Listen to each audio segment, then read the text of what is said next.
Oke guys, mau tahu 7 kebiasaan orang-orang sukses di dunia? Nah, di sini kita akan bahas di dalam bukunya Stephen Covey yang berjudul Seven Habits of Highly Effective People dan akan dibawakan oleh kontributor yang sangat luar biasa yaitu Dr. Ai Tejaningrum, di mana beliau adalah trainer nasional dan juga dosen. Nah, jadi teman-teman, kita sama-sama belajar. Ini buku internasional dari luar, kapan lagi kita bisa baca isinya, langsung dijelaskan sama orang-orang hebat. Oke, let's go.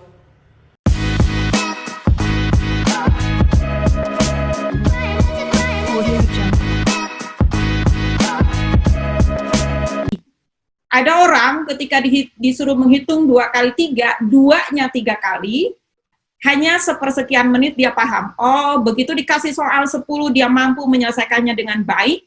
Anak ini disinyalir berkekuatan otak sebelah kiri cerdas, yang kalau dalam dunia akademik disebut dengan intelligent quotient-nya top markotop creng makoncreng kalau saya bilang, atau orang jenius. Tapi ada anak diterangkan 2 kali 3, 2 kali, 3 kali, 4 kali diterangkan, paham, agak susah Bu Guru terangkan kembali, susah paham. Bapak dan Ibu disinyalir dia memiliki kecerdasan otak sebelah kirinya tidak terlalu bagus, masyarakat menyebutnya anak bodoh. Sebenarnya bodoh dari logika, atau kurang respon dari logika. Tetapi Bapak dan Ibu saya ingin sampaikan bahwa IQ ini sifatnya genetik, diturunkan dari gen orang tua. Jadi kalau respon anak-anak kita terhadap ilmu eksak agak kurang, jangan marah karena asli turunan kita. Tetapi Stephen Covey ingin saya sampaikan berhubungan dengan problem. Problem itu Bapak dan Ibu tidak perlu menggunakan otak sebelah kiri yang cerdas.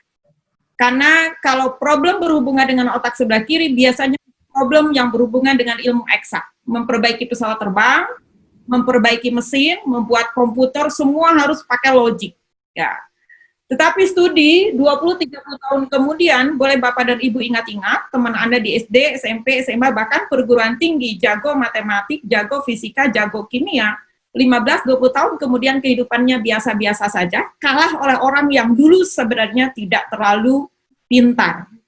Kenapa Bapak dan Ibu? Ternyata menurut Goldman, kecerdasan otak sebelah kiri sumbangan pada sukses manusia hanya 20.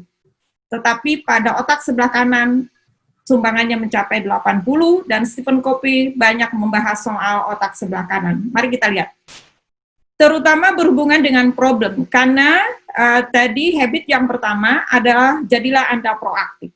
Proaktif, bagaimana kita mereaksikan tubuh ini terhadap masalah yang ada. Problem itu sebenarnya dalam kehidupan kita ada yang disebut dengan mood.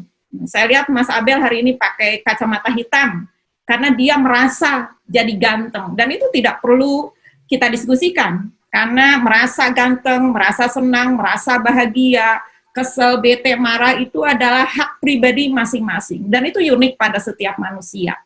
Nah, mood itu sebenarnya dari reaksi otak sebelah kanan atas respon otak sebelah kiri. Kalau saya sampaikan sekarang, Mas Abel, Anda ganteng sekali dengan kacamatanya, saya jamin Anda langsung berseri-seri. Atau besok lusa Anda akan beli lagi kacamata yang lain, dan Anda akan percaya diri menggunakan kacamata.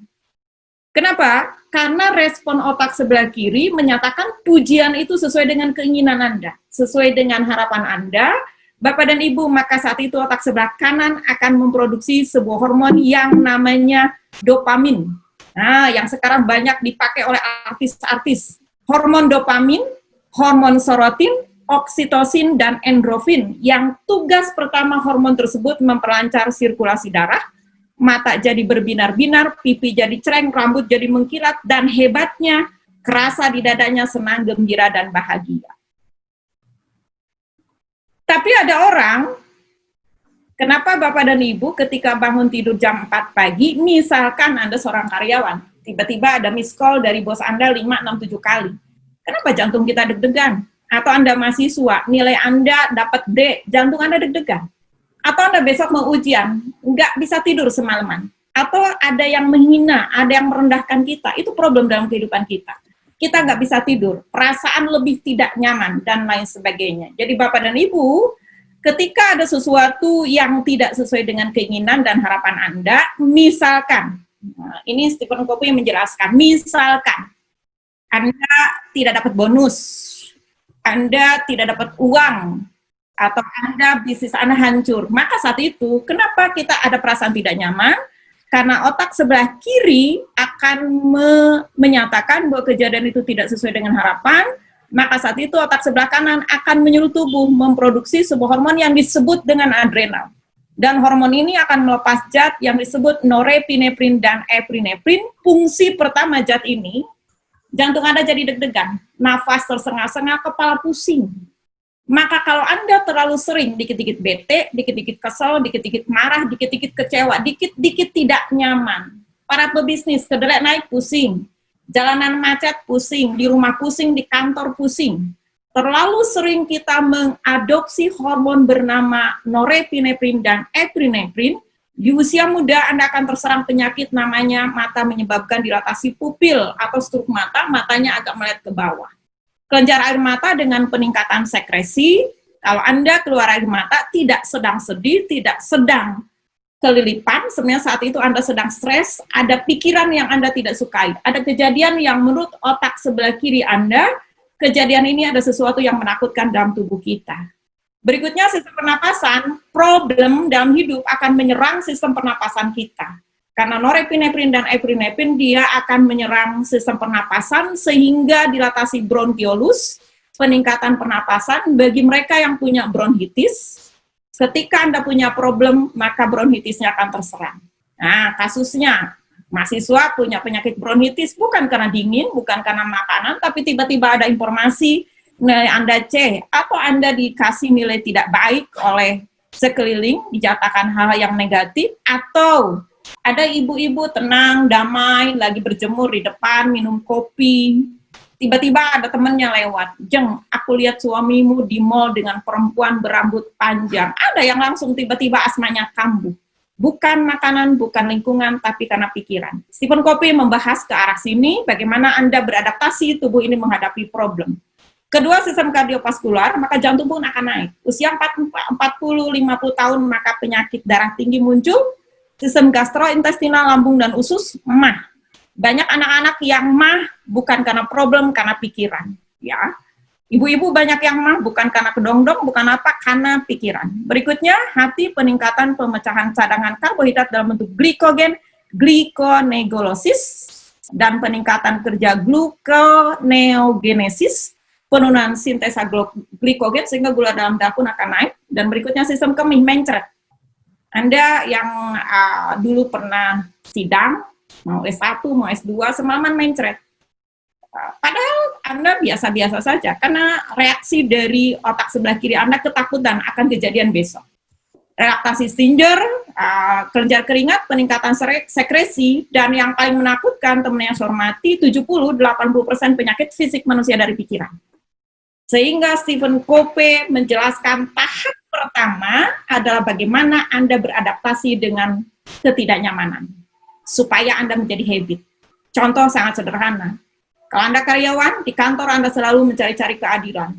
Maka seumur hidup Anda tidak akan menemukannya, karena ketidakadilan dan keadilan Anda akan temukan dimanapun.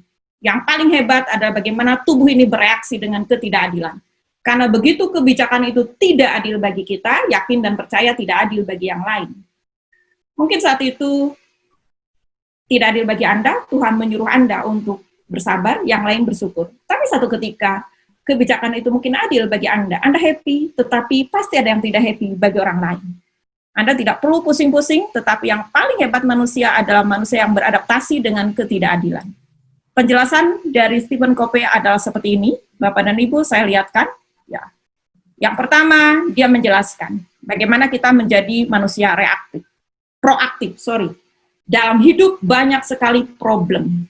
Jalanan macet, dolar tidak turun-turun, COVID nggak selesai-selesai, mungkin ya karir kita di kantor tidak jalan, mungkin bagi mereka yang ahli, orang-orang UKM, pesaing tidak bisa kita handle, pasti problem itu ada. Atau mungkin ada kebakaran hutan, ada korupsi, dan lain sebagainya. Anda boleh, menurut Stephen Covey, tulis semua problem tersebut. Kita tuliskan semua. Tapi mari kita lihat, Dari semua problem tersebut, biasakan mana problem yang kalau kita keluarkan energi, waktu, tenaga, dan pikiran, maka problem tersebut akan selesai. Maka keluarlah kata Stephen Covey apa yang disebut dengan lingkaran pengaruh. Dari semua problem itu, tidak semua bisa kita selesaikan. Mohon maaf, kadang-kadang kita, misalkan, kita tidak punya kuasa apapun dengan jalanan macet, tapi kita pusing. Padahal kita tiap hari melalui itu jalanan. Mungkin setiap hari 2 jam, pergi 2 jam, pulang 2 jam. Tiap hari kita pusing, padahal kita bukan bupati, bukan gubernur, bukan petugas lalu lintas, tapi kita pusing. Jalanan macet adalah lingkaran peduli, tapi bukan lingkaran pengaruh, kata Stephen Covey. Maka Bapak dan Ibu, dari semua problem di bumi ini, mana yang termasuk ke dalam lingkaran peduli, mana yang termasuk lingkaran pengaruh. Jadilah proaktif, Anda konsentrasi di lingkaran pengaruh. Contoh yang paling utama di kantor Anda bagian keuangan, Anda sering pusing dan komentarin. Orang marketing itu harusnya memiliki kemampuan ini. Kita komentarin orang marketing, padahal Anda komentarin seberapa banyak pun energi Anda, seberapa kesel pun energi Anda, marketing nggak akan berubah. Marketing nggak berubah, Anda yang pusing, maka norepinefrin dan epinefrin diproduksi, kerontokan pada rambut, cairan mulut, asma, paru-paru, iritasi kandung kemih. Padahal kita nyinyir terhadap aktivitas dalam lingkaran peduli, tapi bukan dalam lingkaran pengaruh. Begitu Stephen Covey menyampaikan. Dalam kebiasaan pertama ini, Anda jadilah proaktif. Anda konsentrasi pada hal-hal yang bisa kita ubah. Saya akan contohkan kepada hal yang sangat filosofi. Satu ketika ada seorang anak ini adalah, mohon maaf, kakinya agak pincang sedikit. Jadi jalannya selalu pakai tongkat, satu, tapi anak ini ceria. Temennya banyak, kalau ketawa, apa kabar gitu, ekspresif. Dan dia menginspirasi banyak orang, karena dia ketua OSIS, lagi di SMA. Kalau sekarang dia udah sukses luar biasa. Dia ketua OSIS, dia ceria, gurunya bingung. Karena anak ini setiap hari banyak sekali yang membuat dia tidak nyaman. Misalkan, ada yang suka bilang sekelompok anak yang tidak baik, jalan kita nggak di hot mic. Ada orang yang jalannya nggak seimbang. Atau ada sekelompok anak yang bilang, ada orang kaya lewat, sepatunya saja dari besi. Banyak sekali nyinyir-nyinyir yang dia terima setiap hari. Tapi dia ketua OSIS, riang gembira, nilai-nilai rapotnya hebat, relasinya banyak. Akhirnya suatu ketika gurunya bertanya, apa yang membuat Anda bisa sehebat ini? Padahal saya tahu setiap hari Anda diledek dan Anda dikedilkan. Jawabannya luar biasa, Bapak dan Ibu yang saya hormati. Bu Guru, aku hanya berpikir. Kemuliaan manusia terletak pada pikirannya, dan ini dibahas oleh Stephen Covey. Bu Guru, aku hanya berpikir.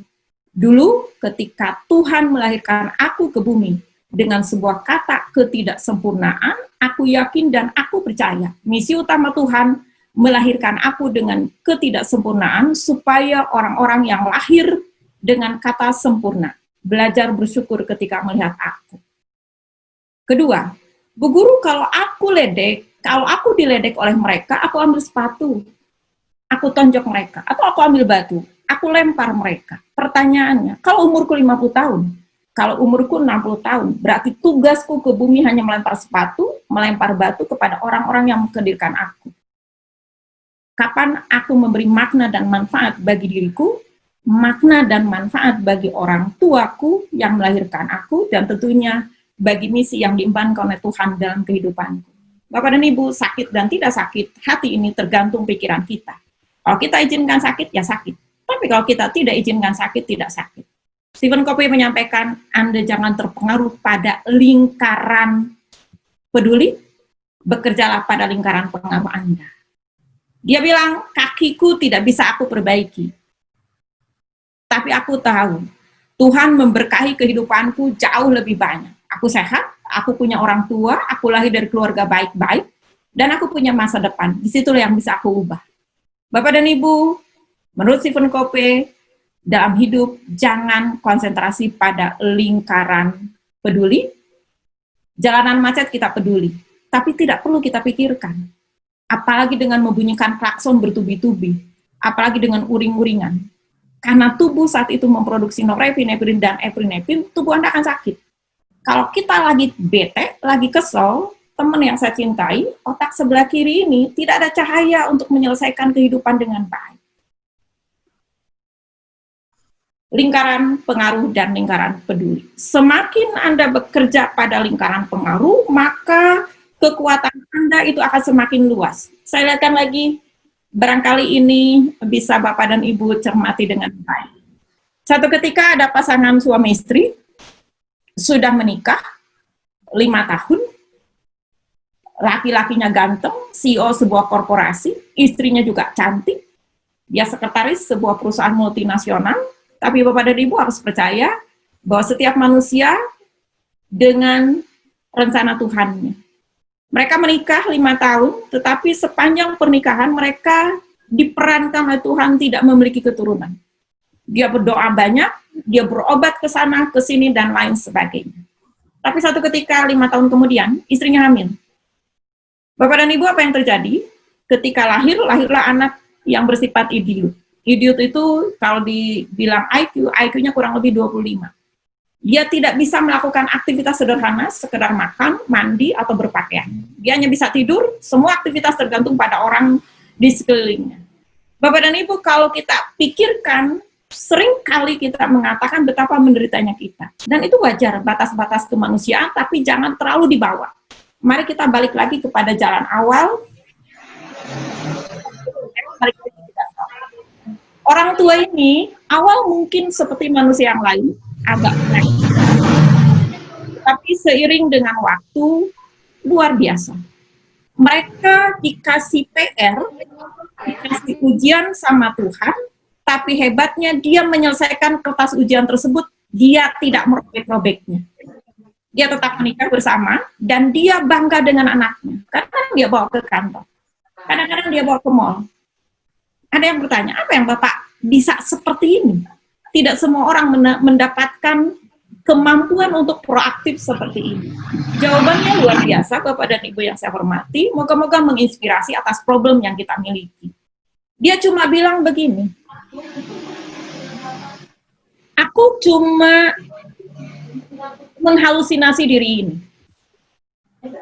Saya seolah-olah mendengar, saya seolah-olah melihat dulu 5 tahun yang lalu saat anakku mau dilahirkan, seolah-olah ada percakapan antara malaikat dengan Tuhan. Dan malaikatnya bertanya, ya Tuhan, hari ini akan kau lahirkan seorang anak bersifat khusus, seorang anak bersifat spesial, karena terlahir dalam kondisi tidak normal. Pertanyaan malaikat, kepada rahim siapa anak ini akan kau lahirkan? Maka aku mendengar, seolah-olah ada percakapan antara malaikat dengan Tuhan, dan Tuhan saat itu menjawab, karena anak ini bersifat khusus, bersifat spesial, maka titipkan kepada rahim kedua orang tua yang memiliki cinta kasih luar biasa. Kepada rahim kedua orang tua yang memiliki tanggung jawab luar biasa, dan kepada rahim kedua orang tua yang memiliki sifat spesial di mata saya, orang tua yang luar biasa. Lantas orang tua ini bilang, mengapa aku harus sakit? Dan mengapa aku harus pusing? Karena kami termasuk orang tua pilihan Tuhan. Sekali lagi, kemuliaan manusia terletak pada pikirannya. Bapak dan Ibu, jangan salah kita melakukan berpikir, karena manusia disebut makhluk Tuhan yang sangat sempurna, yang membedakan kita dengan makhluk Tuhan yang lainnya, karena kita punya akal untuk berpikir. Doanya ada 3, kata orang tua yang tadi. Doanya yang 3. Inilah yang disebut Stephen Covey, bekerjalah pada lingkaran pengaruh. Tuhan, ya Allah, ya Tuhanku, beri aku kemampuan untuk mampu menerima apa yang tidak bisa aku ubah. Bapak dan Ibu, hati ini dibulak-balikan oleh Tuhan. Kita serahkan. Apa yang tidak bisa diubah? Banyak sekali dalam kehidupan. Tuhan, beri aku kemampuan untuk mampu menerima apa yang tidak bisa aku ubah, dan bahagiakan aku dengan apa yang tidak bisa aku ubah. Yang kedua, Tuhan, beri aku kemampuan untuk mampu mengubah apa yang bisa aku ubah sehingga keberadaanku jauh lebih bermanfaat.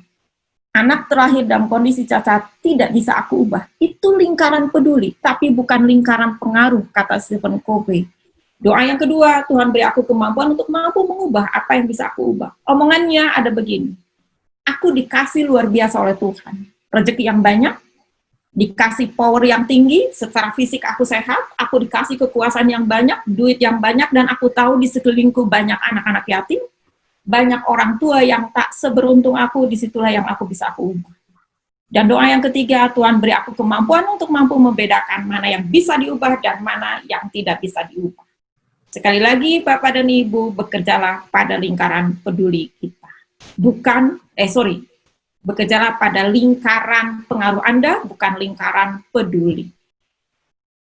Manusia menjadi tidak efektif karena seringkali kita berkomentar untuk hal di luar lingkaran pengaruh kita. Oleh sebab itu, banyak sekali momen-momen yang bisa kita raih. Contohnya Bapak dan Ibu di sini, ya, salah satu cara untuk menentukan lingkaran mana perhatikan kita berada adalah dengan membedakan antara mempunyai dan menjadi. Seandainya saya memiliki istri yang soleh, Anda bekerja pada lingkaran peduli, tapi Anda tidak bekerja pada lingkaran pengaruh karena kita mengharapkan orang lain soleh. Tapi ganti kata-kata itu, seandainya saja saya menjadi suami yang soleh. Seandainya saja saya memiliki karyawan yang hebat, ganti seandainya saja saya menjadi bos yang hebat. Seandainya saja saya mempunyai anak yang soleh, balik Pak. Jadi kata-kata mempunyai ganti menjadi, Anda jangan bekerja pada lingkaran peduli, tetapi bekerjalah pada lingkaran pengaruh. Ketika Anda soleh, maka sekeliling itu akan mengikuti. Ini pesan pertama Stephen Covey. Bekerja pada lingkaran pengaruh Anda. Sebelum dilanjut, ada yang tanyakan? Kata-kata seperti ini, tidak ada yang dapat saya lakukan, maka saat itu otak akan tersumbat. Tapi ganti, mari kita lihat alternatif yang lain. Maka otak sebelah kiri akan banyak cahaya untuk menyelesaikan problem yang Anda temui. Memang sudah begitulah saya kan orangnya begini, mau diapain lagi? Itu sebenarnya kamuflase supaya orang-orang paham dengan diri kita, tapi kita tidak mau paham dengan diri orang lain. Saya dapat memilih pendekatan yang lebih baik, saya akan coba. Yang membuatku begitu marah, no, tetapi saya bisa mengendalikan diri saya. Jadi ada orang yang menyebalkan itu, seringkali kita ngomong, kalau nggak marah, kalau nggak saya marahin, dia akan berubah. Itu kesalahannya. Sebenarnya orang marah itu bukan untuk memperbaiki orang lain, tetapi untuk mengeluarkan unek-unek ketidaknyamanan kita. Umumnya seperti itu. Karena kalau marah, Bapak dan Ibu yang saya hormati, saatnya ada 5. Apa bedanya manusia dan korek api? Manusia dan korek api sama-sama berkepala. Tetapi korek api ketika saling bergesekan, ia mungkin memanas, bahkan berapi-api. Tetapi ketika manusia saling bergesekan, ia tak perlu langsung memanas, apalagi berapi-api, karena di kepala kita ada otaknya untuk berpikir. Jadi kalau ada yang menyebalkan, itu sebenarnya Tuhan sedang mengajarkan kepada kita untuk menjadi manusia yang lebih baik lagi. Mari Bapak dan Ibu yang saya hormati, marah itu pekerjaan yang mudah. Tetapi marah pada orang yang tepat, kadang-kadang kita kesel di kantor, marahnya ke istri, berarti salah dong. Marah pada orang yang tepat, pada waktu yang benar, dengan cara yang baik, dengan tujuan yang baik, bukan pekerjaan yang mudah. Jadi ada 5 cara untuk marah itu.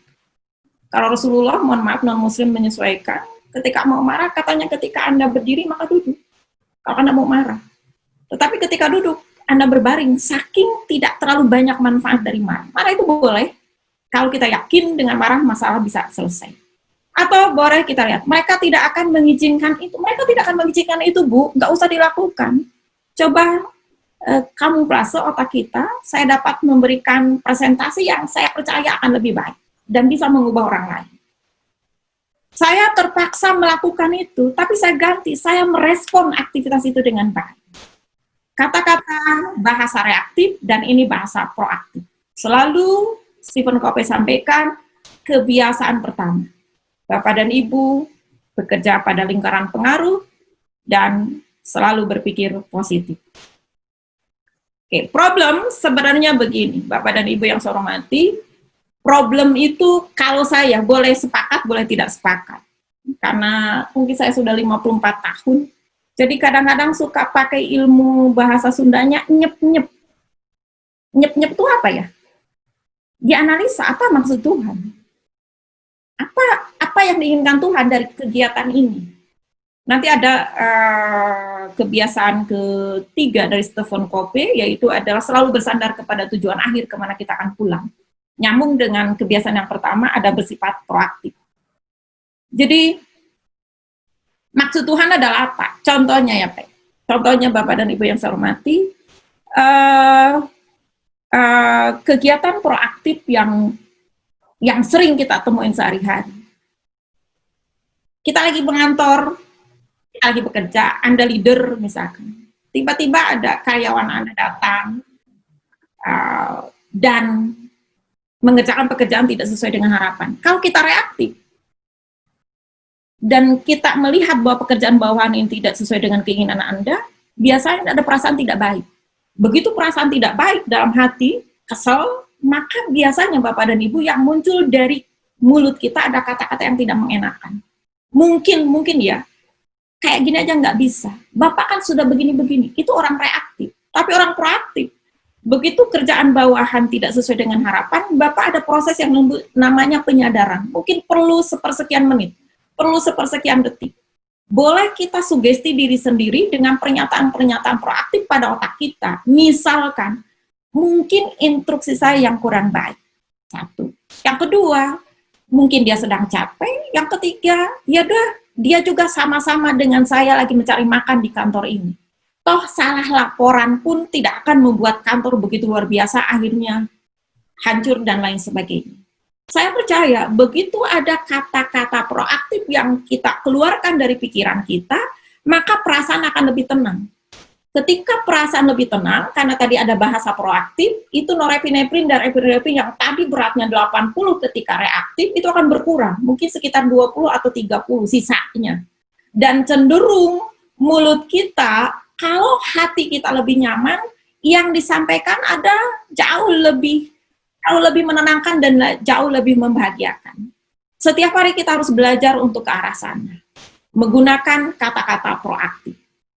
Pertanyaan sangat sederhana, seberapa sering Anda marah, sesudahnya Anda menyesal? Seberapa sering kita menyampaikan hal-hal yang negatif, dan sesudahnya Anda menyesal? Kalau terjadi seperti ini, tubuh kita ada termasuk reaktif. Bagaimana membentuk kebiasaan begini, Bapak dan Ibu? Kalau saya sambungkan dengan kebiasaan ABRI, katanya lakukan 21 hari. Misalkan, saya nekat mau merubah saya. Kalau dalam umat Islam, non-muslim menyesuaikan, orang bersyukur itu kan orang yang dirinya lebih baik dari dirinya yang kemarin, bukan lebih baik dari orang lain. Dulu menyebalkannya banyak, sekarang menyenangkannya banyak, walaupun masih ada menyebalkan. Dulu kukulutuk itu apa ya? Apa tuh Abel bahasa Indonesianya? Kukulutuk itu ngedumelnya banyak. Ngedumelnya banyak, sekarang bersyukurnya banyak. Dulu judesnya banyak, sekarang yang gembiranya banyak. Dulu reaktifnya banyak, sekarang proaktifnya banyak. Nah, bagaimana caranya? Bapak lakukan terapi 21 hari. Misalkan, resolusinya jangan terlalu banyak, ambil satu. Saya mau menjadi pribadi yang tidak bohong. Kita ubah. Atau saya mau menjadi pribadi yang tidak marah. Kesabaran saya akan saya meningkatkan karena saya termasuk perilaku manusia yang gampang sekali marah. Bapak konsentrasi, niatkan, bismillah, pagi-pagi saya akan konsentrasi, otak Anda konsentrasikan. Saya tidak akan marah. Set ngantor, ada yang membuat Anda marah dan Anda bereaksi, paksakan. Membentuk kebiasaan awalnya harus paksakan walaupun tidak sesuai dengan hati nurani Anda. Paksakan, set, tahan. Agak berat. Bapak tarik nafas, selesai. Hari ini Anda lolos, tidak marah. Terapi yang kedua, hari kedua, di kantor, ada lagi yang membuat Anda harus marah dan Anda tahan, Anda lolos. Hari ketiga, tidak ada yang membuat Anda marah, jangan dibuat sebagai sebuah kalkulasi hitungan. Hari keempat, baru ada, ternyata yang membuat Anda marah dan Anda tidak marah. Tapi hari ke-7, 7 kali, yang ke-8 kali Anda marah, padahal 7 kali sudah kita tahan, ke-8 Anda marah, Anda mulai lagi dari hari ke-1. Terus nanti ke-11 selesai, ke-12 Anda marah kembali. Ulangi lagi, ada yang perlu 3 bulan, ada yang perlu 4 bulan, tetapi Bapak dan Ibu, kalau Anda sudah 21 kali seperti itu, badan ini menyesuaikan, maka Anda akan ketemu pribadi Anda yang 89-95% akan jauh lebih sabar. Itu terapi bagaimana membuat sebuah kebiasaan. Berikutnya, tidak akan saya sampaikan ke arah sini karena terlalu banyak, adalah kebiasaan yang kedua. Stephen Covey menyampaikan adalah selalu bersandar kepada tujuan akhir kemana kita akan pulang. Apapun kehidupan kita, bersandarlah kepada Tuhan. Kalau kita tanya, Bapak dan Ibu, apa cita-cita Anda? Banyak sekali yang ngomong, saya pengen punya pesawat terbang, saya pengen kaya, saya pengen jadi ini, saya pengen punya apartemen segini, saya pengen ini, saya pengen itu. Pertanyaannya, kalau semua udah Anda terima, ujungnya mau apa? Pasti semua ingin baik-baik ketika kita kembali kepada Tuhan. Jadi Stephen Covey, apapun aktivitas Anda, selalu bersandar kepada nilai-nilai dari Tuhan. Jangan sekali-kali kita membuat drama, nyebelin kepada orang, karena Bapak dan Ibu, karma itu tidak bisa kita hindari. Mohon maaf, misalkan kita sudah kaya, duitnya banyak, kita selingkuh. Saya sampaikan, Anda sedang memainkan drama, tapi karma itu tidak bisa kita tinggal. Semua kehidupan di bumi ini ada dengan sepengetahuan Tuhan.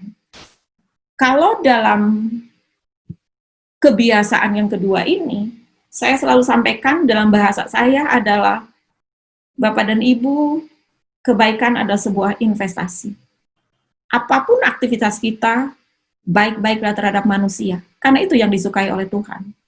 Anda jangan galak, Anda jangan nyinyir, Anda jangan mendustai, Anda jangan, kalau dalam bisnis begini, maaf ya Pak ya, bisnis yang saya pelajari dalam konteks Stephen Covey dan dalam konteks agama, kalau satu ketika Anda punya jualan tabung gas, harganya 25.000, jalan udah setahun, tiba-tiba di gudang kita masih ada 20 lagi gas, harganya naik jadi 40.000 karena ada pembelian yang berlebihan begitu. Biasa kita jual 25.000, kita masih punya 20 gas, dan di pasaran naik seketika saat itu 40.000. Ketika kita ada yang membeli dan kita jual 40.000, kalau saya nggak sepakat.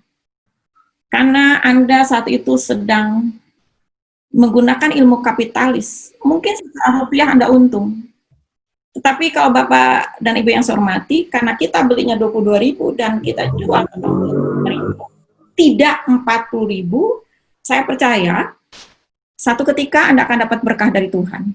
Kalau kita jual 40.000, Bapak dan Ibu, itu selisihnya 15.000. 15.000 kali 20.000, kali 20 tabung, itu ada keuntungan 13.000, keuntungan. Tapi kalau saya menyebutkannya, itu ada duit siluman. Nanti yang makan setan. 300.000 itu nanti akan dimakan dengan penyakit kita. Mencret, pusing, motor rusak, lemari es rusak, anak-anak tidak baik. Karena kita mengambil sesuatu dari bukan yang hak kita. Stephen Covey menyebutnya sebagai bersandar kepada tujuan akhir kita. Sehingga Bapak dan Ibu, hati-hati. Seperti begini, dalam implementasi kehidupan sehari-hari, kita ngantri di toilet. Kita nomor dari 11, Pak, terus maju. Begitu ke depan, tiba-tiba ada mungkin orang lain yang sudah gutak-gitek kata orang Sunda, karena dia sudah tidak tahan ingin pipis atau ingin ya BAB. Karena kita tadi antri ke 11, kita kadang-kadang enak aja gue juga ngantri.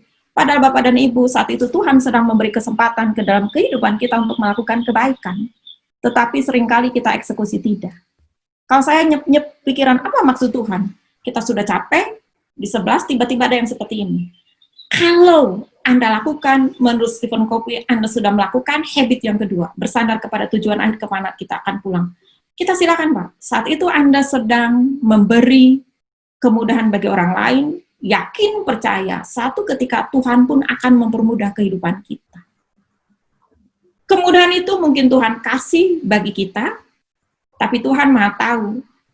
Mungkin kemudahan itu Tuhan kasih kepada anak-anak Anda, karena Tuhan Maha tahu yang paling membahagiakan hidup Anda ketika melihat anak-anak Anda sukses. Selalu bersandar kepada tujuan akhir kemana kita akan pulang. Kebiasaan yang kedua, ada nilai Tuhan. Di kantor, kalau di sini ada karyawan, mahasiswa, Anda kalau ada teman Anda nggak ngerti, Anda jangan suka pelit, nggak mau menyampaikan ilmu. Kasih.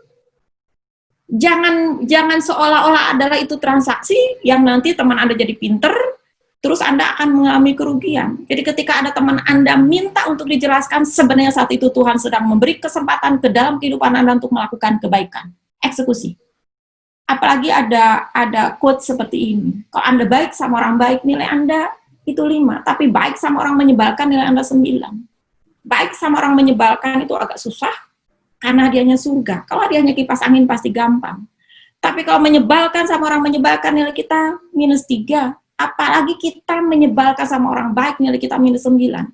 Yang paling menakutkan dalam hidup, selalu kita mengumpulkan nilai -3 dan -9, tapi kita pengen keberkahan dari Tuhan. Kan nggak nyambung. Itu yang dari awal saya sampaikan, bahwa IQ itu sumbangannya 20, tapi EQ itu sumbangannya 80, dan Stephen Covey menjelaskannya. Bersandar kepada tujuan akhir, selalu kepada nilai Tuhan. Yang ketiga, kebiasaan ketiga, dahulukan yang utama.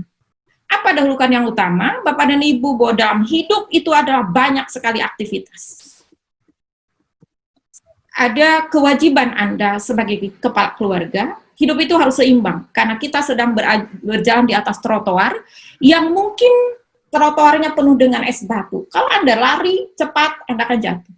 Kalau jalan pelan-pelan pun Anda akan jatuh. Maka Stephen Covey menyampaikan, Anda dahulukan yang utama. Ada keseimbangan hidup. Ada waktu untuk keluarga. Ada waktu untuk karir Anda, ada waktu untuk kesehatan, ada waktu untuk Tuhan Anda, ada waktu untuk pribadi Anda, dan ada waktu untuk investasi Anda. Dan ada waktu untuk diri Anda sendiri. Ada 6 bidang yang harus kita seimbangkan. Kalau kita kerja edan eling dari subuh sampai malam, mohon maaf Bapak dan Ibu, kondisi sekarang, orang kan bekerjanya edan eling. Berangkat subuh, pulang malam, capek di jalan, 10-12 jam, kaya pun kagak. Ketemu anak jarang, ketemu pasangan hidup jarang, ketemu Tuhan, ketemu dua jarang. Usia 55-60 tahun penyakitnya banyak, kan hidup tidak seimbang.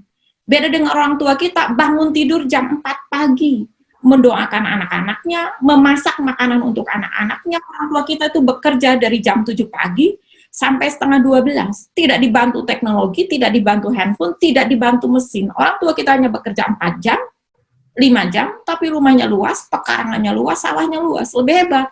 Anak-anaknya 8, 9 semua sukses. Dan usianya 80-90 tahun, kalau meninggal pun nggak nyusahin orang. Nggak ada tuh penyakit-penyakit yang tadi, tidak menguras semua hartanya.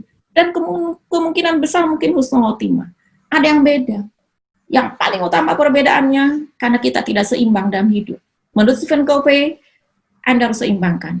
Anda kerja keras, di kantor karir Anda hebat. Tapi kalau kesehatan Anda terganggu, kita mau apa? Kalau karir kita hebat, tapi kita sakit, maka perusahaan itu dengan mudah mengganti posisi kita. Tapi posisi kita sebagai orang tua tak tergantikan. Posisi kita sebagai anak, suami, istri tak tergantikan. Sehingga harus ada waktu untuk kesehatan. Yang paling utama dari semua menurut Stephen Covey, waktu untuk Tuhan itu harus pertama dan utama dan tidak boleh diganggu-gugat. Baru yang nomor 2 itu sesuaikan dengan value dan visi Anda. Apakah di kesehatan, apakah di karir, apakah di keluarga, ataukah di pribadi. Harus ada waktu untuk Tuhan. Kalau waktu untuk Tuhan, mari kita cek setahun terakhir ini. Kapan terakhir Anda beli buku agama?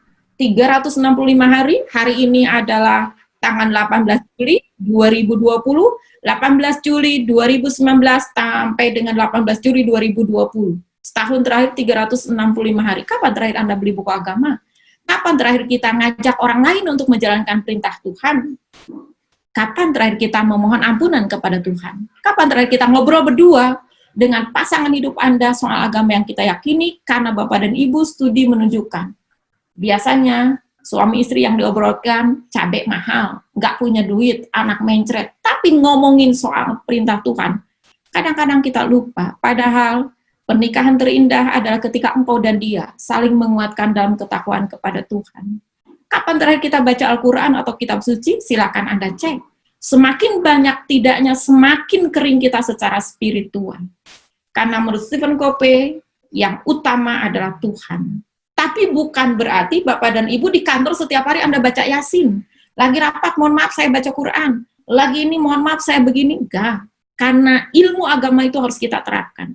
Yang disebut dengan hatam Quran adalah ketika kita menjalankan perintah-perintah Tuhan dalam kitab suci yang kita yakini.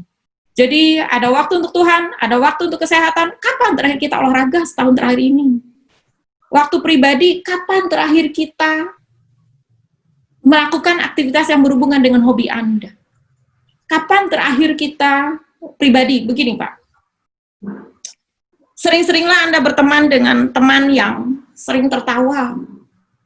Jangan selalu banyak gaul dengan orang yang hidupnya terlalu serius. Yang ngomongnya, lebay, berhubungan dengan problem, berhubungan dengan masalah. Katanya begini, inspirasi saja, ada 5.656 di studi di Amerika, orang hoki dan orang sial. Ada 3 faktor penyebab kenapa orang tuh hoki. Hoki itu jatuh juga nemu dompet, tapi orang sial sudah jatuh tertimpa tangga.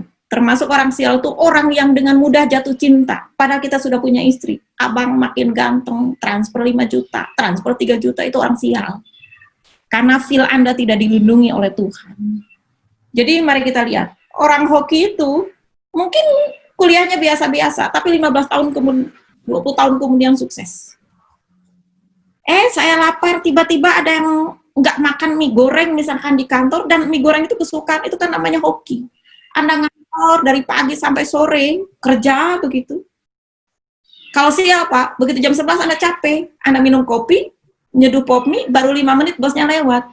Ngapain lu minum kopi di sini? Pop mie kan ini baru jam 11, itu namanya siapa? Dari pagi kita kerja. Ada penelitian, 5.650 sekian orang yang cenderung hoki dan cenderung sial. Kalau Anda wirausaha, kalau Anda mahasiswa, orang hoki, ciri pertama adalah orang yang suka bergaul dengan orang-orang sukses. Bapak dan Ibu, jangan suka bergaul dengan orang yang banyak mengeluh. Karena apa yang kita dengar, apa yang kita lihat seringkali mempengaruhi kita. Kalau Anda wirausaha, lagi susah, jangan ketemu dengan yang susah lagi, pasti yang diomongkan ada kesusahan. Maka tidak ada otak kita untuk mencerna lebih bagus, untuk supaya hidup lebih bagus. Temuin orang mie ayam yang omsetnya luar biasa, Anda akan dapat inspirasi. Kalau Anda jadi GM di kantor, golongan mentok nggak maju-maju, jangan temuin orang-orang yang memang golongan mentok, tapi temuin orang-orang yang jadi manajernya hebat, begitu bekerja dengan riang, antusiasnya tinggi. Mahasiswa, IPK Anda 2,5, gaulnya dengan yang 2,5, pasti mengeluhnya banyak. Dosennya menyebalkan, ini susah, terus seperti itu. Sehingga mahasiswa kalau di kampus saya selalu temuin kan, orang yang pintar, tanda kutip, bukan pintar, cepat mencerna dengan yang tidak cepat mencerna harus sebelahan. Biar nanti saling respon. Dan yang pintar itu beri kesempatan orang lain untuk memahami ilmu. Karena itu adalah kebaikan. Dan sekali lagi, kebaikan adalah investasi. Begitu kebiasaan yang ke 1 menit ya. Oke, tidak sempat kebiasaan. Ya dahulu kan yang utama Bapak, kalau pekerjaan itu banyak. Kayak gini, kalau hari itu ada 7 aktivitas, harus membuka file, ngirim email, ketemu klien, rapat, memperbaiki mesin, 7 Pak. 7 itu selalu tersimpan di pikiran, akhirnya apa Pak? Akhirnya kita akan keluar, aduh kerjaan ini banyak sekali. Akhirnya kita nggak melakukan. Bapak yang paling utama, kerjakan pekerjaan kecil itu di pagi hari, 5-6 aktivitas kerjakan bersama-sama dalam waktu 1 jam, sehingga yang 7-8 tadi aktivitas, misalkan ngirim email, buka surat, menyampaikan bahan, kan kecil-kecil, yang 5-7 menit bisa kita, yang aktivitas per aktivitasnya 5-7 menit, 1 jam bisa 5-7 aktivitas selesai. Kalau pekerjaan itu jangan suka di absen, biasanya ibu-ibu, belum masak, belum nyuci, belum nyetrika, belum ini, belum itu, dikerjakan kagak, biasanya ambil remote TV dan nonton. Sesusah-susahnya pekerjaan akan terasa ringan kalau tidak dikerjakan. Dahulukan utama sesuai dengan visi dan misi Anda. Mas Abel, cukup sampai 3 karena terlalu banyak. Oke. Kapan-kapan kita diskusi lagi. Terima kasih. Assalamualaikum warahmatullahi wabarakatuh. Waalaikumsalam, hatur nuhun, terima kasih. Luar biasa sharingnya dari Bu Ai, ya teman-teman juga udah mendengarkan. Karena kita waktunya bukan tidak terbatas ya, tapi sangat terbatas sekali ya, maka dari itu teman-teman yang akan hadir lagi besok dipastikan persiapkan nih, karena ada satu acara, satu wadah yang memang bikin kita teringat kembali kalau memang yang sudah dapat pelajaran ini dulu ya. Tapi kalau yang belum pasti kita amazed banget ya tadi melihat fakta-fakta yang memang wah seperti ini gitu ya. Dan bahkan kalau misalkan saya merasa, andai tim saya ikut semua, andai pasangan saya ikut, andai keluarga saya ikut, nah maka silahkan teman-teman bisa ngasih linknya gitu ya. Saya udah chat ya di chat itu ada banyak tuh jadwalnya sampai tanggal 14 Agustus nanti ya. Mudah-mudahan pada saat nanti Indonesia dirgahayu kita pun udah memiliki mindset baru, ilmu baru, dan juga otomatis ilmu ini pasti mempengaruhi mindset kita ya Bu, cara berpikir kita ya. Akhirnya tindakan kita pun, keputusan kita pun berbeda dari yang sebelumnya kayak gitu. Nah, jadi ini yang tujuannya adalah pada saat kita belajar ini kita punya sesuatu pemikiran yang kayak tadi aja dari marah gitu ya, ngapain harus marah gitu kalau memang jadi kita diajak menggunakan akal pikiran yang memang benar-benar maksimal kayak gitu. Nah, ini ada ya masih 5 menit mungkin ya Bu, kalau misalnya ada yang mau bertanya. Siapa kira-kira kalau ada yang mau bertanya, monggo. Tadi ada yang raise hand deh, silakan. Kalau ada yang mau bertanya bisa di chat atau bisa langsung raise hand. Oke. Mungkin sambil, kalau misalkan tadi nih Bu, itu kan baru 3 nih Bu ya. Kira-kira kalau misalkan 7-nya lagi apa aja? Mungkin ada orang yang penasaran tuh. Tadi baru dibahas 3, mungkin poinnya aja nih. 4 lagi ya. 4 lagi itu apa tuh Bu? Tadi kan 1 proaktif, gitu kan? Ya, ada yang disebut menang-menang. Win-win ya? Menang kalah, kalah-kalah, dan juga adalah kalah menang. Ada tipe orang, kalau disambungkan dengan tipe manusia, ada yang disebut dengan orang korelis. Ya, korelis. Kapan kalau mau asesmen boleh, gratis. Orang korelis itu orang pekerja keras, unggul, berani memimpin. Dia leadership-nya kuat. Anda bayangkan orang korelis itu adalah, mohon maaf, jangan ke politik ya, Hitler, Saddam Hussein, Ahok barangkali, terus Margaret Thatcher, Indira Gandhi, dia orangnya pekerja keras unggul. Soekarno, Soeharto, orang korelis ini, kelemahan yang paling utama nggak sabar dan pemarah. Sehingga dalam bekerja selalu dia menang kalah. Yang penting gue menang. Lu tak peduli mau sakit hati kek, mau seperti apa terserah. Sehingga kata-kata kasar sering memotong pembicaraan orang, sering mendiskreditkan, mohon maaf dan lain sebagainya. Korelis kalau dididik dengan baik, dia bisa jadi pemimpin yang hebat. Tapi karena sebagian besar pemimpin di dunia ini korelis. Tapi kalau salah mendidik, dia yang jadi preman, dia yang jadi provokator, dia yang dalam hubungan kehidupan selalu pengen menang dan biarkan nggak peduli orang lain kalah. Yang kedua adalah orang pragmatis, kebalikan kalau ini. Yang penting orang lain menang, nggak apa-apa, saya nggak menang juga. Jadi konsepnya kalah menang. Orang ini tertindas. Bahasa yang sering dipakai dalam sehari-hari biasanya terserah, ikutan saja, bagaimana baiknya, tapi ngedumel. Sehingga mudah sekali satu ketika membludak ketika stres itu muncul. Karena selalu ditekan. Kalau nggak setuju, ya dia manggut saja. Kalau rapat, nggak pernah berkomentar. Biasanya, tapi mohon maaf Bapak dan Ibu, kalau rumah tangga, kalau Anda korelis, biasanya istrinya pragmatis. Tapi kalau Anda pragmatis, maka istrinya adalah korelis. Kalau istrinya pekerja keras, biasanya suaminya nerimo. Saya korelis, Bapak pragmatis. Bapak dan Ibu, dalam konsep Stephen Covey, Anda harus naikkan kehebatan Anda, tapi turunkan kelemahan Anda. Korelis sama pragmatis. Ya, pragmatis itu yang tadi segala nerima. Ciri-cirinya kalau baju dikeluarkan, pakai jaket, hidupnya jalannya tenang, senyum. Kalau ngantor nggak terlalu banyak kreativitas. Biasanya dia bekerja begitu. Kalau di SD, orang-orang di situ biasanya jadi ketua kelas, dominan, mengatur temannya. Kata dia main layangan, semua ikut. Kata dia selesai, mari kita main gundu, semua ikut. Tapi kalau pragmatis, biasanya anak-anaknya adalah taat, dia ikut upacara, dia potong kukunya, dia mengerjakan PR, tapi PR-nya apa betul atau tidak, enggak. Dia tidak terlalu terobsesi kepada hal seperti itu. Ada kerjaan dikerjakan. Korelis bisa jadi pemimpin, tetapi kalau salah, dia biasanya di kepemimpinannya, kalau dominan dimarah, dibenci oleh orang. Dan Korelis biasanya turun karena kepercayaan bawahannya udah semakin menurun. Korelis di rumah biasanya galak, begitu. Iya, Bu.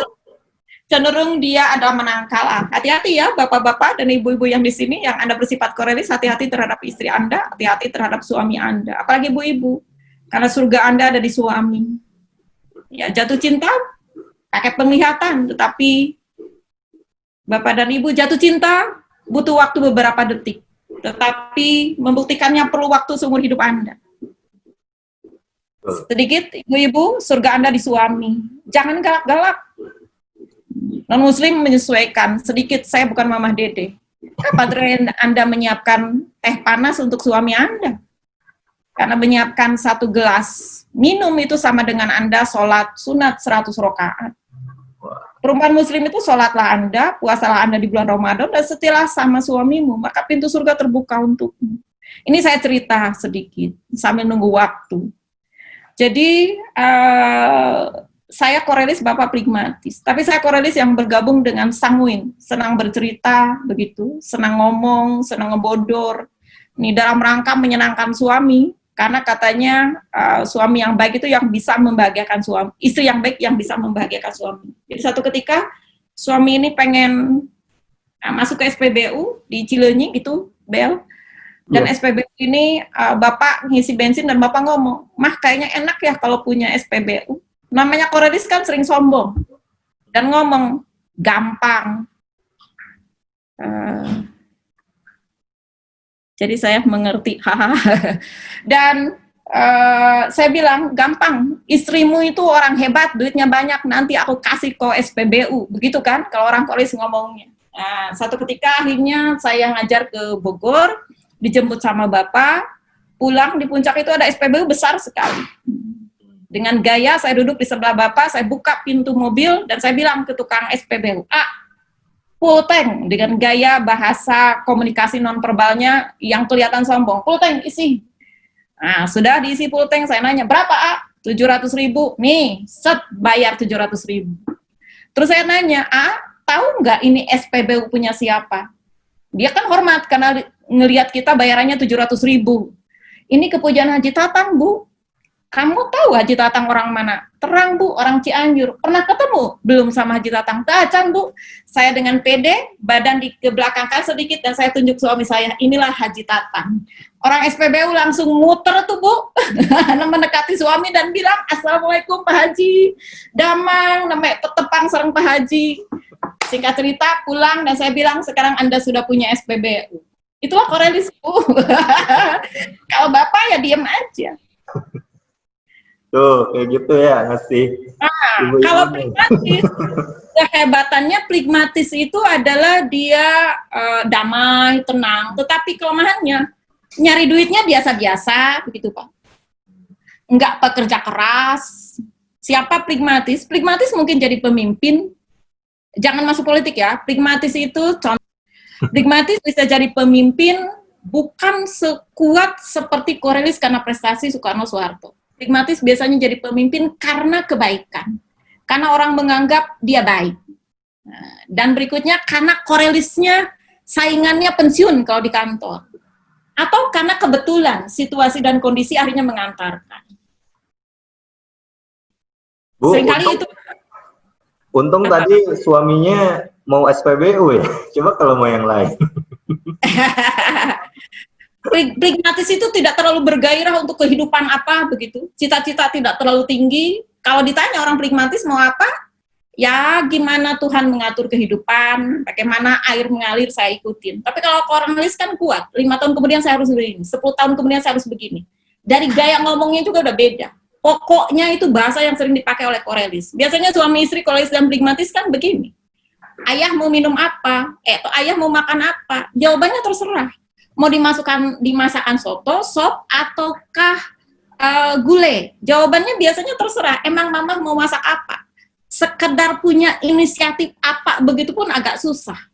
Akhirnya biasanya istrinya ngomong begini, soto apa sop? Tolong jawab dengan baik, sekali-kali deh punya ide soto apa sop. Akhirnya dia ngejawabnya begini, ya sudah mah, bikinkan soto saja. Apa jawaban istrinya? Soto itu susah bikinnya, sudah sop saja ya. Jadi yang ngambil keputusan dalam hidup kebanyakan adalah orang Cornelis. Cornelis harus belajar sekali-kali jadi pragmatis, tapi pragmatis belajarlah sekali-kali jadi Cornelis. Stephen Covey menyatakan menang itu Anda senang, are you okay, you are okay, tapi temennya pun juga okay. I am okay, you are okay. Saya senang, Anda pun senang. Jangan I am okay, you are not okay. Itu Cornelis. Atau I am not okay, you are okay. Jadi selalu mewadahi orang. Dalam bisnis pun, Bapak dan Ibu, kata Stephen Covey, jadilah kebiasaan. Jangan Anda yang untung, orang lain rugi. Atau jangan, nggak apa-apa saya rugi, Anda untung. Atau kita rugi saja berdua. Tidak. Jadi kalau merugikan, kalau membuat Anda menang dan orang lain rugi, kata Stephen Covey, jangan dilanjutkan itu bisnis. Kalau Anda menang, orang lain rugi.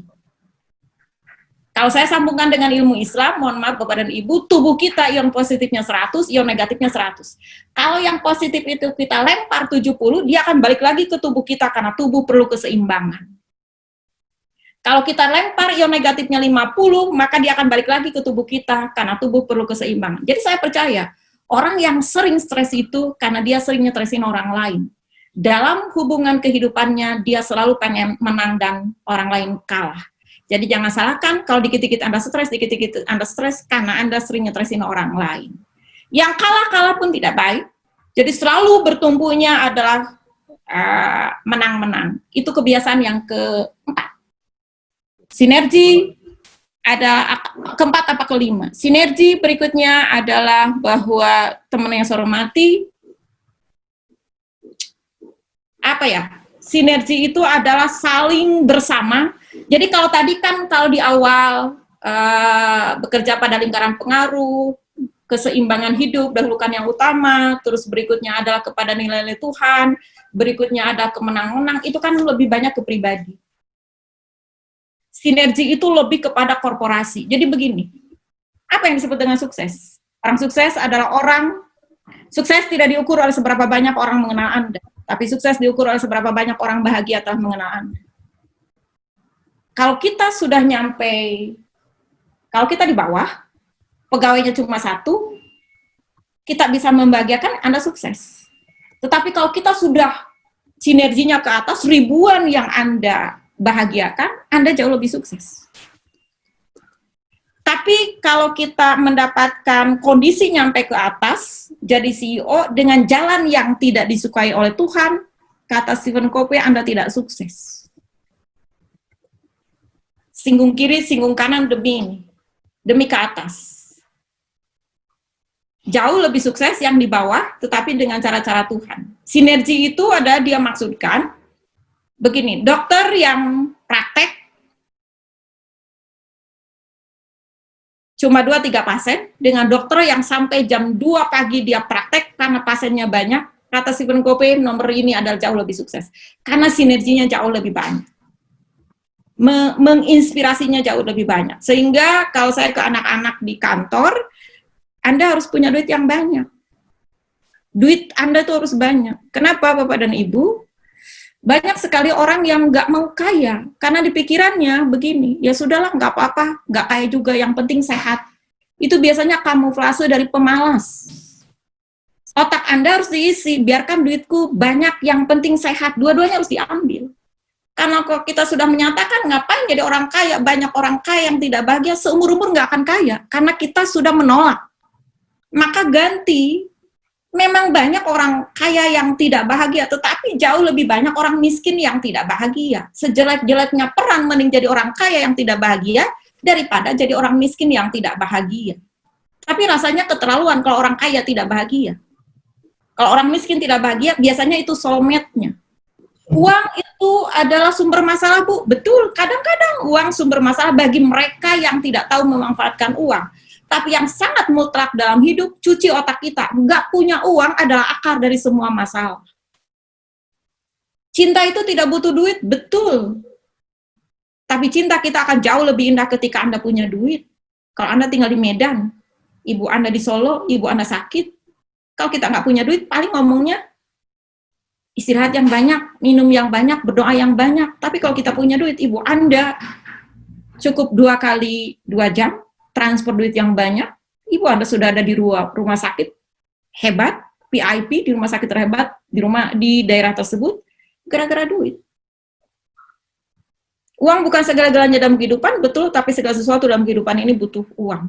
Saya berharap anak-anak muda di sini, yang masih muda, Anda harus jadi orang kaya. Tubuh Anda masih kuat, sirkulasi darah masih kuat, otak Anda masih kuat, jantung Anda masih kuat. Jadi kalau ketemu benturan, tubuh Anda mampu menyelesaikan dengan baik.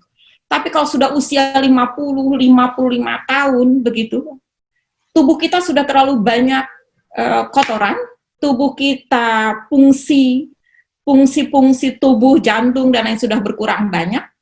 Jangan macam-macam lah. Jangan nyari-nyari yang resikonya terlalu tinggi. Begitu. Ini sinergi itu lebih kepada Anda harus sukses kepada organisasi yang jauh lebih tinggi. Begitu, Mas Abel. Kalau dalam konteks yang disampaikan oleh Stephen Covey. Dan yang terakhir, 7 kebiasaan itu. Jadi kebiasaan intinya adalah kerja keras. Anda harus asah gergaji. Asah gergaji itu terus Anda bergaul dengan orang-orang sukses, Anda cari ilmu yang semakin banyak. Anda kalau ada apapun, ilmu itu kan tidak harus membaca. Ilmu itu kan tidak harus dengar seperti ini. Tapi ketika ada kejadian di bumi apapun, Anda harus jadi guru dan jadi murid. Apa maksud Tuhan? Maksudnya adalah apa? Dan penuntun umat manusia itu ada pada Al-Quran. Non-Muslim menyesuaikan. Jadi begini Bapak dan Ibu, tubuh ini, kalau di kebiasaan yang ke-7, itu sudah ada yang namanya,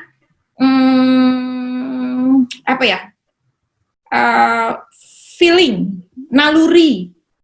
Naluri itu dikasih oleh Tuhan untuk mempertahankan hidup. Maka Tuhan itu anak kecil yang baru lahir, untuk mempertahankan hidup, dia didekatkan di perut ibunya, dia akan mencari puting susunya dan dia nete. Padahal tidak pernah diajarkan bagaimana mengambil air susu. Itu naluri. Naluri disimpan oleh Tuhan supaya manusia bisa mempertahankan hidup. Tetapi kalau naluri saja tidak cukup, karena banyak perampok yang untuk mempertahankan hidupnya, banyak pencuri, banyak koruptor, tapi ada juga petani, ada yang berjualan, ada yang ini. Akhirnya Tuhan menyampaikan kepada manusia, namanya adalah akal. Yang namanya ada panca indera. Dia akan melihat dengan panca inderanya, oh ternyata yang mencuri ujungnya ke penjara. Oh ternyata yang selingkuh itu ujungnya seperti ini. Itu kan belajar, mengasah kita. Oh ternyata yang kalau jualan narkoba itu akan begini. Oh ternyata kalau yang kerja keras akan begini. Sehingga mata, telinga, panca indera kita digergaji, diasah. Ibu dan bapak tiap hari kita jadi murid, belajar dari siapapun. Tapi kita tiap hari pun jadi guru, jadilah orang yang menginspirasi siapapun. Nah kalau ternyata setelah Tuhan kasih panca indera kepada manusia, banyak orang yang tetap tidak tetap aja mencuri banyak, korupsi ada, nggak mempan. Karena gergajinya nggak terasa. Maka Tuhan kasih yang ketiga. Mohon maaf, non-Muslim menyesuaikan, namanya Al-Quran. Jadi kan ada yang nanya ke saya, nih Mas Abel di kantor, Bu, apa salah saya? Saya tidak ada problem dengan istri saya tidak ada problem dengan anak-anak saya. Karena di kantor setiap hari saya ketemu perempuan tersebut, saya akhirnya jatuh cinta. Kan nggak salah. Saya bilang, hormon cinta itu dikasih oleh Tuhan di tubuh Anda, dan itu tidak salah. Dan hormon itu bisa jatuh di mana aja. Itu pakai logika, betul. Tapi kan Tuhan ngasih Al-Quran. Jadi yang ketiga itu kasih Al-Quran atau kitab suci bagi non-muslim supaya jadi pedoman hidup. Cek di Al-Quran boleh atau enggak. Kalau enggak boleh, Anda jangan lakukan. Kalau boleh, Anda lanjutkan. Itu yang namanya asah gergaji. Dan yang terakhir, yang paling hebat Bapak dan Ibu, namanya hidayah. Jangan lupa Anda berdoa. Dan clue-nya adalah doa kita terlalu murah kalau hanya minta jabatan, minta kesehatan, minta uang. Mintalah yang paling mahal, jaga iman dan takwa. Kadang-kadang iman dan takwa kita diasah oleh Tuhan, oleh problem-problem, balik lagi ke masa pertama. Bapak dan Ibu, saya cuma punya cerita menyambungkan asah gergaji dengan jadilah proaktif. Jadi, kadang-kadang problem itu datang dalam kehidupan kita, Tuhan tidak minta Anda edan eling menyelesaikannya. Satu ketika, saya punya jatah ngajar di Chevron, karena sudah 7 kali, 8 kali. Tahun 2011, akhir, dia telepon, Ibu Ayu nanti tahun 2012 kita ada 6 apa 7 aktivitas. Tapi nggak jelas, kadang-kadang 1 bulan 2 kali, kadang-kadang 3 bulan 1 kali, kadang-kadang 2 bulan sekali. Tapi di akhir tahun saya ditelepon dari sana jauh, dari Medan, di Inalum, Ibu ngajar di kami bulan apa? Saya kasih jadwal bulan Februari. Bapak dan Ibu, satu ketika begitu saya buka, bulan Februari, 3 hari sebelum berangkat ke Inalum, saya ditelepon Chevron, Ibu mengajar. Di kami 21, 22, 23. Mohon maaf, saya lupa ngabarin Ibu. Tapi peserta sudah dibelikan tiket, karena ngajarnya di Bogor. Nggak sedikit 50, hotel sudah dibook. Cuma ada kata-kata saya lupa mengabarin Ibu. Tapi jadwal tersebut ada bentrok antara Inalum dengan Chevron. Akhirnya saya telepon saya bilang ke Chevron, mohon maaf saya ada punya jadwal begini-begini. Mereka nggak mau tahu. Saya paham saat itu namanya orang yang punya duit, nggak apa-apa. Oke, saya cek ke Inalum dan saya cerita. Tanggal 21 begini-begini, orang Inalum ngomong, kok Ibu nggak profesional? Ibu tetap harus datang ke kami. Bapak dan Ibu, ini problem. Asah gergaji dengan 1 dengan 7. Ini problem. Saya secara logika tidak mungkin berada di 2 titik yang berbeda pada waktu yang bersamaan. Anda nggak perlu berdoa, nggak perlu mikirin edan eling beakan pikiran, begitu ngabisin energi. Apa yang saya lakukan? Minum kopi, dengerin lagu Peter Pan, dan saya nikmati. Biar hormon, dopamin, endorfin, dan serotin tumbuh dengan baik. Nggak peduli mau terjadi apa, terserah. Malam-malam saya cuma berdoa, Tuhan, saya sebagai manusia, keterbatasan ada pada manusia, saya sudah melakukan bilang sama Chevron, usaha, tetapi selanjutnya terserah Engkau. Jadi, Alhamdulillah, tidak jadi pun tidak masalah. Begitu, Pak? Nggak usah menghabiskan norepinefrin dan epinefrin. Kerontokan pada rambut, saluran mulut, asma, paru-paru, penyakit banyak. Saya tidur, besok pagi keajaiban Tuhan datang. Jam 10 orang Inalum telepon. Bu Ayu mendadak, di kami harus ada rapat. Jadi peserta rapat itu 12 orang harus ikut rapat tertentu, jadi kita batalkan. Bapak dan Ibu, kadang-kadang problem itu datang, Tuhan tidak minta kita untuk ngabisin energi memikirkannya. Tuhan hanya minta Anda sabar dan berdoa. Anda masih percaya nggak dengan kami? Itu ada asah gergaji di level yang terakhir, yaitu berdoa. Terima kasih. Assalamualaikum warahmatullahi wabarakatuh. Waalaikumsalam warahmatullahi wabarakatuh. Terima kasih hatur nuhun Bu Ai sudah memberikan sharingnya, ilmunya yang saya rasa ini sangat bermanfaat ya. Sangat bermanfaat sekali lagi untuk saya pribadi dan mungkin juga untuk teman-teman yang ada di sini. Dan insya Allah karena kita temanya adalah sharing bedah buku yang dimana kita butuh ilmu baru nih, masukan kayak tadi dari Bu Ai itu sangat luar biasa. Ilmu baru artinya ilmu baru ini yang akan membentuk mindset baru kita yang asalnya nggak kepikiran apa, ya kita jadi punya pola pikir yang baru sampai akhirnya pola pikir baru ini menjadi skill baru kita bisa memutuskan yang sebelumnya kita tidak putuskan gitu. Nah, dan ini akan kita langsungkan selama 20 hari ya. Kalau misalkan tadi Bu Ibu kapan lagi ada yang nanya pengen sharing lagi ya, nanti kita jadwalkan lagi ya Bu ya, karena Bu Ai juga banyak kerjaan, banyak urusan. Jadi alhamdulillah kita bisa mendatangkan orang-orang yang sangat mumpuni, yang sangat capable untuk untuk mensumarikan gitu ya, meringkas, menyadur satu buku itu menjadi paham kitanya, otomatis butuh yang tadi daya cerna dan daya tangkap yang luar biasa gitu ya. Dan kita hadirkan orang-orang, dan orang-orang ini adalah orang-orang yang saya rasa sangat-sangat keren banget karena masih mau yuk gitu sama-sama kita belajar di sini. Artinya teman-teman yang saya hormati, pastikan besok kita ada lagi ya. Kenapa, Bu? Foto bersama dulu boleh? Oh ya, Dibukakan videonya. Bentar, sambil foto bersama ya, karena udah jam 10 lebih. Ya, mangga kalau yang bisa foto bersama, silahkan. Videonya boleh. Nah, Kang Aye. Pengen Pak lihat. Itu adik kecil. Adik kecil ya. Mana bapaknya nih, adik kecil. Jadi Ayo foto bersama. Baik. Bu Ayu ini pembicara nasional nih, jadi sama aja. Fotonya luar biasa. Tadi trenernya aja sambil ke Inalum ya. Dan luar biasanya Bu, ini karena Sabtu Minggu tuh ada yang di jalan, ada yang beraktivitas, orang mungkin santai-santai, tapi ini masih mau belajar ya. Nih Bu, jadi sangat luar biasa. Amin, amin, amin. Oke, mangga silahkan. Sudah difotokan, nanti saya share ke Mas Abel, Mas Abel bagikan ke temannya.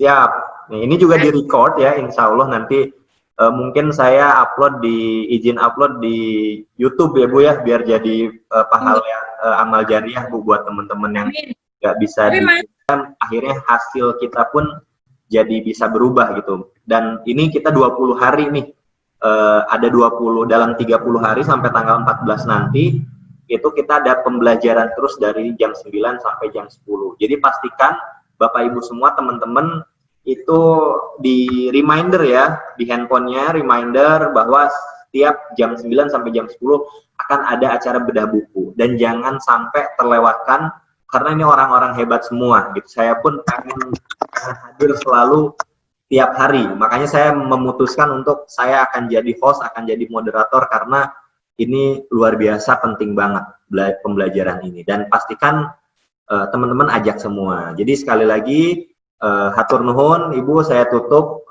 Jadi kalau misalkan sudah ditutup silahkan mau keluar, saya sambil info-info sedikit ya. Gitu ya. Assalamualaikum Mas Abdel, terima kasih. Ya. Dadah semua. Ya. Takutnya mau ada yang lain ya tadi. Waalaikumsalam warahmatullahi wabarakatuh. Terima kasih Bu.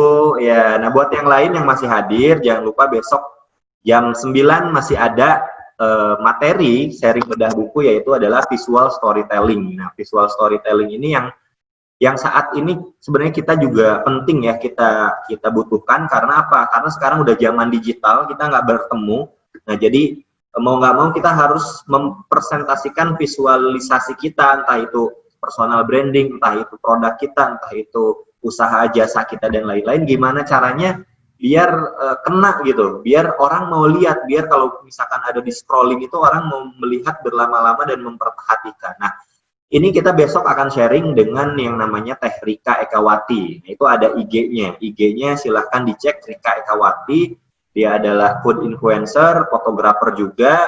Nah, jadi nanti sharing-sharingnya besok akan dibedah kayak gitu ya. Jadi pastiin teman-teman besok juga hadir jam 9 sampai jam 10 kayak gitu. Jadi sekian dari saya, terima kasih semuanya, mohon supportnya untuk mengajak teman-teman yang lain juga, karena acara ini free dan kita juga membuka donasi ya, ada di posternya yang sebelumnya, dan nanti juga kita akan sharing lagi di teman-teman yang lain bahwa ini ada acara. Jadi kalau misalnya merasa ilmu ini bermanfaat dan bisa mengubah mindset, bahkan mengubah hasil teman-teman saat ini bertindak gitu ya. Nah, ini kita bisa bisa berdonasi, dan insya Allah ilmunya akan ringan diaplikasikan, akan ringan diamalkan. Biasanya kayak gitu. Nah, walaupun ini acara free, tapi mari kita sama-sama bisa ikut serta dalam amalnya juga, biar itu tadi amal kitanya akan dilancarkan. Betul begitu teman-teman semua, ya, masih ada yang bertahan ya. Jadi silakan kalau mau Lip, mangga sudah selesai. Ini cuitan-cuitan saya saja. Yes. Oke. Acara saya tutup. Alhamdulillah wa syukrillah. Terima kasih buat yang hadir ya. Yang sampai jumpa besok di acara yang sama, sharing bedah buku internasional dengan tema visual storytelling. Oke, ciao, bye-bye. Kalau misalnya tadi mau ada yang materi, itu WA ke saya aja ya. Nanti materinya saya kirim dari Bu Ai.